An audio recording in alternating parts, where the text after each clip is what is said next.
se, det er nogle firma, der skal konkurrere lidt til os. Og de leger sådan en plads, det er jo for et år ad gang.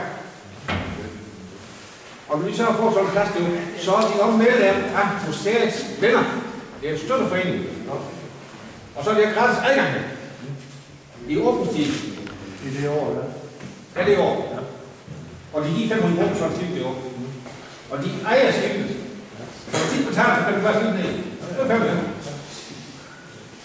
Og hvis de så kommer og siger, at dem, der betaler skibet, og de her skibet, så får de bare i åbningstid. Og vi er ikke taget nogen med luft, det er helt skidt. Det kan jeg så sige. Det er vi også glade for. Ja, og fordi vi sagde 500 kroner, det er skattemæssigt. Uden 500 kroner, så du tager over skat. 500 kroner derovre, det er til at vi får tilskud til foreningen. Det er fradragsret for virksomheder. Og det er derfor, vi tager 500 kroner.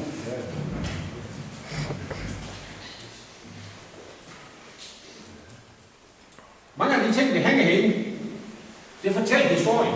Hvis man har rigtig god tid, så vil man selv begynde at læse. For det hele det startede jo omkring 1869. Og det startede den første dag. Det kan man se, hvem der er formand for Sønderjysk Forbund. For det er noget, der hedder Sønderjysk Brandmandsforbund i sin tid. Det er her i Nord. Så har man lukket 4 kredse. Det var fjernet. Og 3 år siden blev kommunesammenlægning. Så var kredsen fjernet. Og det er nok udtjent til. Og det kom ikke nok op til vores sidste 3 minutter. Eller 3 kvart. Det var for lidt. Og jeg kan fortælle, at næste gang vi skal have kris i dag. Sønderjysk Forbundsmøde. Det er næste lørdag. Det er det i Tønder.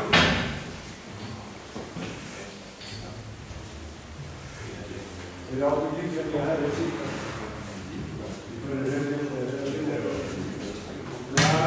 Det mangler ikke nogen her. Det mangler ikke her. Arne Christensen. Han er klar for at få det. Men det er sådan en aktionfører. Hver gang vi skal det var penge til.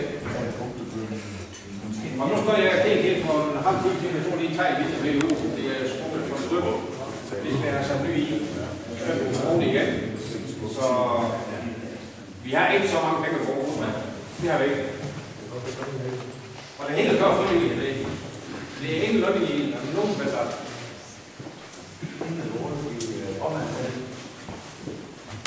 Ja, den her.